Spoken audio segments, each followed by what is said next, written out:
Tanja Putein nova je snježna kraljica. Ona je u 4. izdanju sljemenske utrke došla do svoje druge pobjede, tako Zlatnom medvjedu dodala krunu. U zanimljivoj utrci koju je obilježilo odustajanje naše Ane Jelušić u prvoj vožnji, kada je jednostavno krivo zapamtila stazu, odlična Finkinja savršenom drugom vožnjom stigla je do pobjede. Ovu pobjedu sam sanjala, ovo je najuzbudljivija utrka u svjetskom kupu. Nakon prve vožnje sam znala da mogu više i sretna sam da sam nakon 3 godine opet pobjedila i to u Zagrebu. Od medvjedice sam postala kraljica, rekla je uz smiješak simpatična Finkinja iz grada Djeda Mraza Rovaniemija. Vodeća nakon prve vožnje, Marley Shield vozila je mnogo opreznije u drugoj, te se smjestila na drugo mjesto na kraju.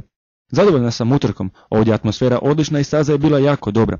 Jedino mi je žao što je došlo manje publike nego prošlih godina, rekla je Austrijanka koja je osim po skijaškom umijeću poznata i po vezi sa kolegom Benjaminom Rajhom, kojeg ćemo u nedjelju vidjeti u muškom slalomu. 3. mjesto osvojila je simpatična Slovakinja Veronika Zuzulova, koja je dosta vremena provodi trenirajući s našom reprezentacijom. Nisam dobro odvozila prvu vožnju, a u drugoj je bilo puno bolje. Ovdje je publika fantastična i stvarno uživam u Zagrebu. A što je bilo sa našim curama, sigurno se pitate. Ana Jelušić nakon 20 sekundi promašila je vrata i odustala. U ciljnu ravninu spustila se sa suzama u očima i rekla da joj je iznimno žao publike koja je došla bodriti u velikom broju.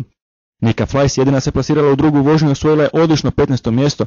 Zašto odlično? Jer se cijeli tjedan borila sa temperaturom koju je dosta izmorila. Navijači su joj dali snage, je rekla, ali ne dovoljno za bolji plasman. Mlada Sofija Novoselić izgorila je u želji i nakon 10 sekundi haklala vrata i odustala. Tako je gotov prvi dan na Sljemenu. U subotu šov opet seli na Gradski trg, gdje će biti ždrijebanja brojeva za mušku slalomsku utrku i parova za dvoboje legendi. A u nedjelju opet svi na Sljemen. Ivica prvi put nastupa pred domaćom publikom, a bit će tu još naših dečki. Događaj koji se ne smije propustiti.